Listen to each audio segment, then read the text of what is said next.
Here's the tension I wished more people would talk about. You know you're called. You can feel it. God whispered it. He confirmed it. He showed it. But when you look at your current reality, your resources, your energy, your mindset, your skills, you feel like you're light years away from actually living it out.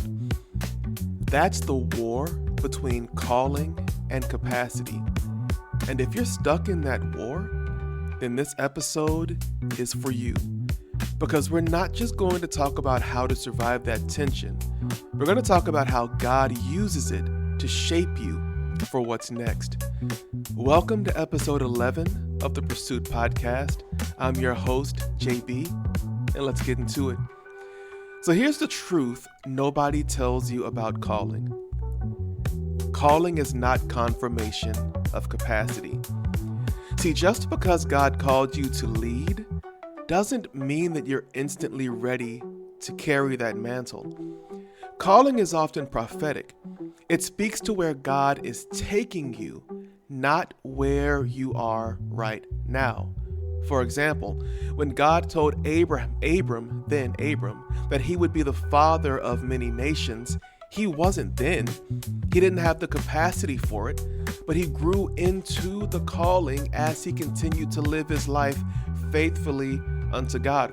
When David was anointed as king over Israel, it was a calling that he didn't have the capacity for yet. And then you see his story going back out into the fields to continue to shepherd. From then going to the camp and defeating Goliath, to then having to run for his life from Saul, the king who was trying to kill him. Everything that happened after the calling was building his capacity to lead. God gives you a glimpse of your future, and then he walks you through a process that builds your capacity to hold it. Here's Bible for you. 1 Thessalonians chapter 5, verse 24. The one who calls you is faithful, and he will do it. Read that again. If you need that reassurance, he will do it. That's not hype. That's not hustle. That is not performance. God builds what he calls. He's faithful that way. But his method, it's slow, it's intentional, but it is purposefully disruptive, y'all. God will disrupt your life, and he won't say sorry. He won't send you flowers, but he will walk you through it. Your calling always outpaces your readiness, okay? Let's think about Moses for a moment.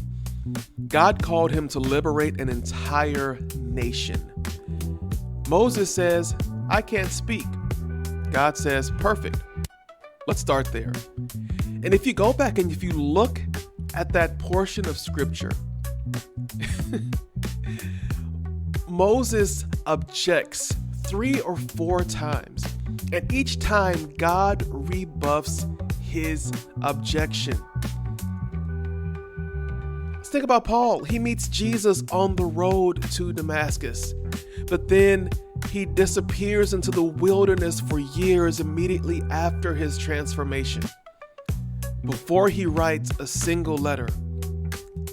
Listen, if your calling doesn't scare you, then you've probably reduced it to your own capacity.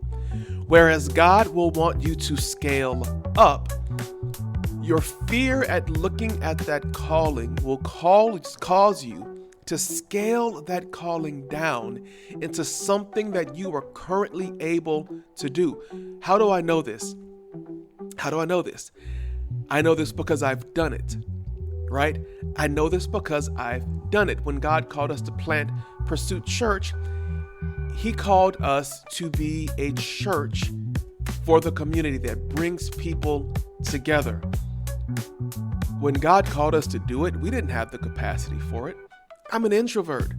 Making friends and doing all the things, that does not come easy for me. So what did we do? Okay.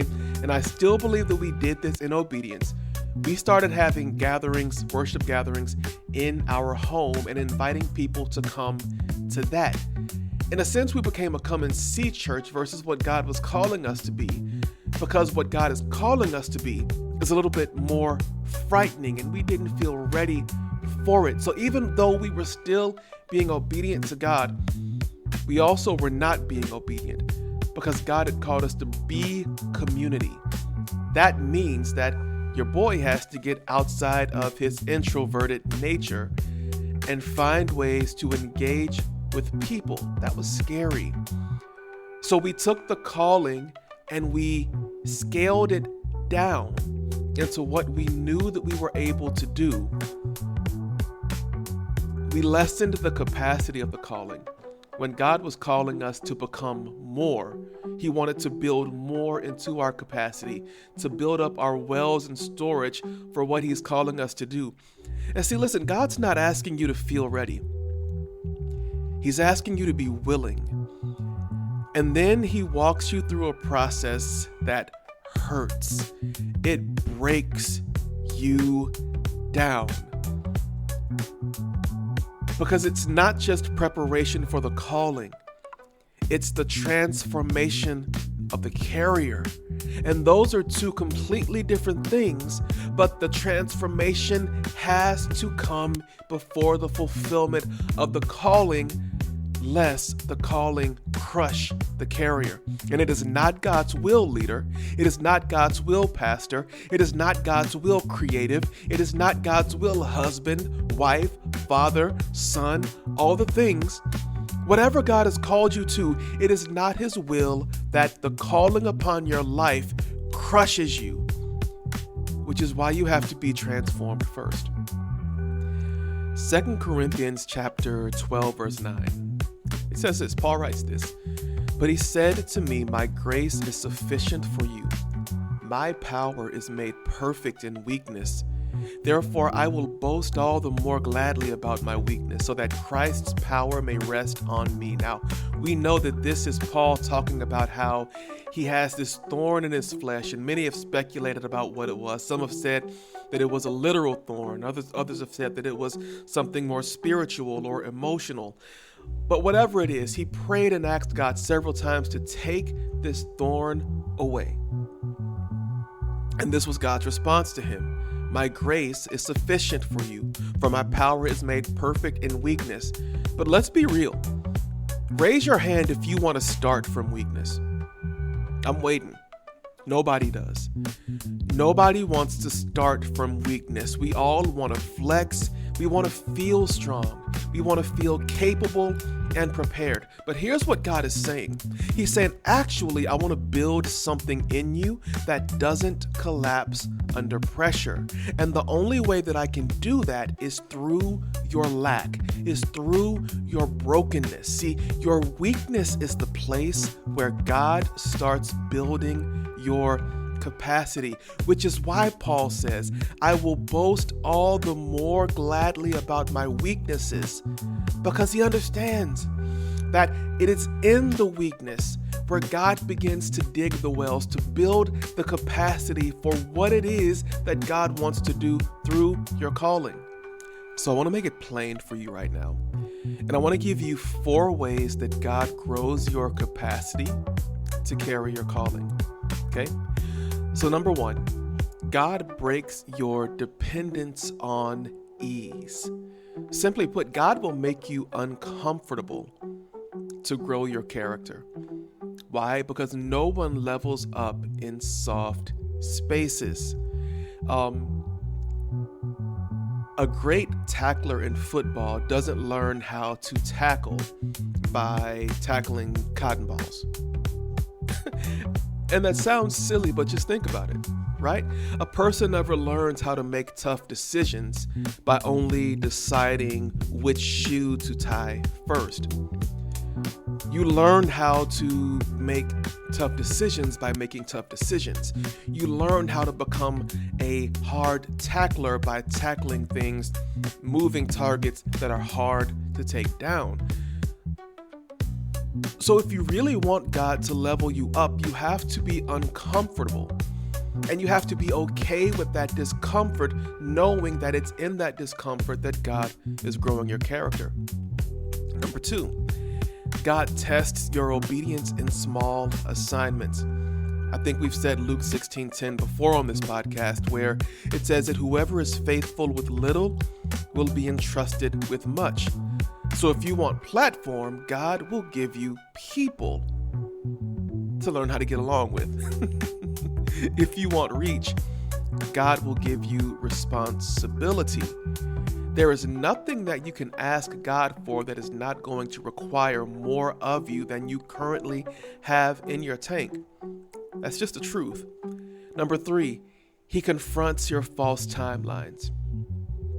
So you're trying to build something in 6 months that he's shaping over 6 years. Think about this. Calling is long form.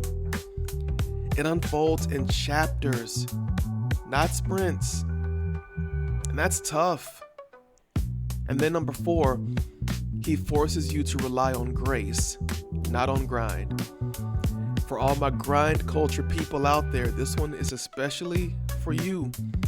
There is a point where you can't hustle any more than you're already hustling. Your hustle is at some point going to hit a wall. That's where grace takes over. And listen, grace isn't permission for you to stay small. It is the power to become more through the power of God, mind you. You can't hustle your way through everything. You can't hustle your way through that brick wall that is rapidly approaching. No matter how much you may try to scale your hustle, at some point your hustle's not going to be enough. And there will be places where only grace can take you. So if you feel too small for your calling, I want to speak to you, okay? And I want to speak to your soul, okay? So I just need you to listen to me. If you feel inadequate, if you feel behind, if you feel like God chose the wrong person, then boom, you are exactly where you need to be. God doesn't need your capacity, but he needs your commitment. And he'll grow your capacity in the soil of daily surrender. There is a song that I love, but the bridge of it says, I want to be free of everything that keeps me from more of you. And it's in that soil of daily commitment where God begins to free us of everything that keeps us from more of him. So I dare you to stop asking, am I enough? And I dare you to start declaring, God, I'm willing. That's where capacity is born. And don't despise the process. You don't get to skip the stretch. You don't get to fast track the formation. And you don't need to fake it until you make it, or fake it until you feel worthy. You were called on purpose. You were chosen by grace. And now you're being shaped for more than you can see right now. So I dare you, brother, sister, don't tap out. Don't retreat into comfort. Don't downgrade your calling just because you're still being developed. Let God build you. Let him build you. Because when your capacity catches up with your calling, you won't just be effective. You'll be unstoppable. So thank you for listening to episode 11 of the Pursuit Podcast. If this episode hit you deep, send it to a friend who's in that gap between what God said and what they feel ready for. And if you're still becoming, welcome. This is the space for you. Subscribe, leave a review, and keep showing up. And remember, you don't have to be perfect. You don't have to be loud. You don't have to have it all figured out. Just keep pursuing what matters. Don't fake it. Don't force it. Just follow Jesus and keep becoming. I'll see you next time.